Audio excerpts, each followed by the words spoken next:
Thank you and welcome to the show today. The topic this morning is the impact of immigration on the state of Tennessee. And we have with us to talk about the impact of immigration on the state of Tennessee our resident African scholar, as well as a person who has contributed information dealing with almost every continent on this particular show, Dr. LMadu1. And Dr. LMadu1, let me welcome you again to this show. And I think, as we've said on many occasions, we don't have to introduce you to our audience because they know you, primarily because of all of the excellent information that you've given us dealing with the third world, Africa, and some of the other ideas. And today I'm delighted to know that since immigration is such a real question in the nation today, that we can deal with the impact of immigration on the state of Tennessee. Let's start off by having you to make some statements in reference to that, Dr. LMadu1. Well, you know, when people think of where immigrants, will go to in the United States, they don't normally think of Tennessee, or some of the southern states. They think of New York, California, Texas, those kind of places, Pennsylvania, Massachusetts, But Tennessee has a significant number of immigrants, due to the central position of the state, also the cosmopolitanness of Nashville, to stay with, because predominantly most of them are in Metro Nashville. Now, in the whole state of Tennessee, you have about 306,000 immigrants. 306,000? Yes, immigrants in the whole state of Tennessee. Out of these 306,000, 106 are citizens. Then the rest, green cards and all that. The largest number of immigrants are Latino immigrants. And when I say Latino, we include people from, Argentina, Bolivia, Peru, not just Hispanics, but Latinos. People from Ecuador, Honduras, you name it, they are Latinos. So they have about 47% of the immigrants, or about 146,000. 47% of the immigrants in the state of Tennessee from the Latino, Latino community, yes. People just say Hispanics, you confine it to Central America and Mexico, but Latino, Latin America, Central America, all together. So that's 146,000, about 47%. The African community, about 27,000, or 8% of the immigrant population. Then the Asians have about 82%. 82,000, or 27%. And when you say the Asians, I mean Indians, Pakistanis, Indonesians, they're all Chinese, all together. They're 27%, of the state of Tennessee. Now, the single most contributing country, is Mexico. Mexico has about 31% of, the whole, immigrants. Population in Tennessee. Yeah, that's correct. Mexico, when you talk about one single country, apart from, Latino as a whole, which Mexico is part. Now, India is second with about 6.3%. You see a lot of Indian stores all over, Tennessee. They have about 6.3%. Now, surprisingly, the third largest group is El Salvador, with about 3.4%. People don't think of El Salvador when they think of, refugee, immigrants in Tennessee. But El Salvador has a significant number of immigrants here, because during the 1980s, in El Salvador, there was a civil war between the government of President Duarte and the rebels, the Farabundo Martí Liberation Front. President Reagan was supporting the government of President Duarte. So with civilians caught in the middle, there was a need for refugees to run from the country. So the U.S. gave them, waived visas and all this for them, making it possible for them to come here. So a significant number of them, are in Tennessee. So they consider the third largest, individual groups. Now, So 4.8% of the whole population of Tennessee is immigrants now. Okay, Dr. Dew, we're getting ready for this first commercial break, and then we'll come back and deal with this exactly where we are now, because I think the information you're giving us is the information that we want to know, and you're talking about the numbers in terms and percentages in terms of the immigrant population in the state of Tennessee. And we'll be back with our audience following this very, very short commercial break.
Thank you and welcome back to the second segment of the show for today. We're talking to Dr. LMadu, and he's talking about the impact of immigration on the state of Tennessee, and he has already given us some numbers in reference to the percentage of immigrants and the impact that this percentage is having on the state of Tennessee. And Dr. LMadu, let's pick up at during the second segment where we left off and to continue our discussion. Like I said before, we have about 306,000 immigrants in the whole of the state of Tennessee. Out of this number, about 106,000 are citizens, of the state. And then you have the green card holders and all the rest.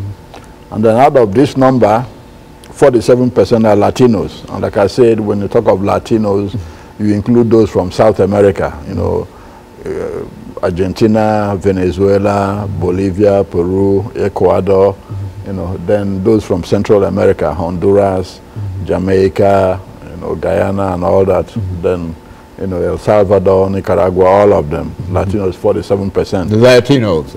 Latinos. Then Africans, 8.9% of the, immigrant population, or 27,000 of them, Then Europeans, those from Europe, East and Western Europe, some of them came here from East Germany and all those before. There are about 38,000 of them, about 12%. Then Asians, about 27%, or about 83,000. And when you talk of Asians, you talk of, like I said, Indians, Chinese, Indonesians, Malaysians, Chinese, they're all Asians put together. And out of this, you have 4.8%, according to the last, information census, 4.8% of the population of Tennessee is are immigrants. And the state population of Tennessee is about 6.4 million people, according to the last statistics. 3% of immigrants are registered voters. So you can see the impact that's going to have politically. So out of this number, also, you have, when you talk of the children of immigrants, 82% of the children of Hispanic or Latino immigrants are English proficient. 92% of the children of Asian, families are English proficient. 95% of the children of African immigrants are, English proficient. So you can see, the Africans, the Asians, then the Latinos. And the African immigrants, most of them predominantly come from English-speaking countries. So they're already, used to English as a language. And then also those from Asia, like Indians, Pakistanis, Malaysians, they're also used to English language, rather than the Asian, the Latin American, immigrants' children. Now, the undocumented workers in Tennessee contribute or pay about $175 million in taxes. $175 million in taxes. Exactly. These are the undocumented immigrants. That's correct. Folks that we really want to run out of town and don't want to believe that they're taking the jobs away from everybody. That's correct. They contribute $175 million in taxes to the state of Tennessee. And according to labor statistics, if you have to run all the undocumented workers out of Tennessee, the state will lose about $3.8 billion and also 22,000 workers. So you know how big that is. Now, with the legal immigrants, or everybody put together, in 2010 or 2007 to 10, the purchasing power of the Hispanic population is $6.1 billion, the purchasing power. The purchasing power of the Asian, population was 3.8 billion. The purchasing power of the African immigrants were about 500 million. Now, on business and ownership of business, the Asian community owned about 12,000 businesses, generating a receipt of about 3.5 billion. The Hispanic community had about 9,000 businesses, generating receipts of about 1.6 billion. The African community, about 1,000 businesses, generating about 500 million. So you can see how much revenue immigration brings to the state. Okay. It brings more than it takes out. Yeah, exactly. Exactly. And then the 141 million that foreign students bring into the economy here.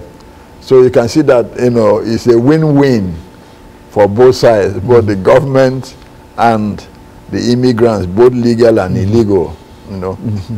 So that can tell you the politics of immigration. Good. Now, some people want them to go, but at the same time don't want them to go. They got a mixed feeling in reference to there's so many of them, but we can't do without them. We need them. Exactly. That's the contradiction. You think about somebody who has a construction business and say, okay, 80% of those who work for him are immigrants. Then if you run those 80% away, he doesn't have a job. There'll be no job creation. You see, so business people see it that way, and that's the problem in really dealing with it, because those who want it to stop are not those who really making money. Those who are making money don't want it to stop, because that's the way they make money. If somebody's going to pay somebody 50 cents an hour, why get somebody you are going to pay $7 an hour? You see? Is that the kind of discrepancy that we're talking about when we talk about the wages that these individuals make, Dr. LMadu? That's correct. That's correct. That's correct. Because a lot of them who cross the border, so to speak, quote, illegally, they will accept anything to work, to pay their bills and send money back to their family. Whether they're in El Salvador, or Nicaragua, or Mexico, or whatever, or Honduras. So they don't really necessarily mind how much they are paid, as far as they are paid some. So that's an advantage to employers. And think about those who have vegetables and all this to pick in California, in Texas. They need some people to do that work. And those who did that work before are not willing to do that now. Yeah, and especially for those prices. Now, it's hard to get an American out into a vegetable field for 25 or 35 cents an hour. That's correct. Yeah, that's correct. So that's the problem. So if those you know, they can get to pay them below minimum wage, can't do the work, then there's nothing. Dr. LMadu, let us take this short commercial break, and we'll be back with our audience following this very, very short commercial break.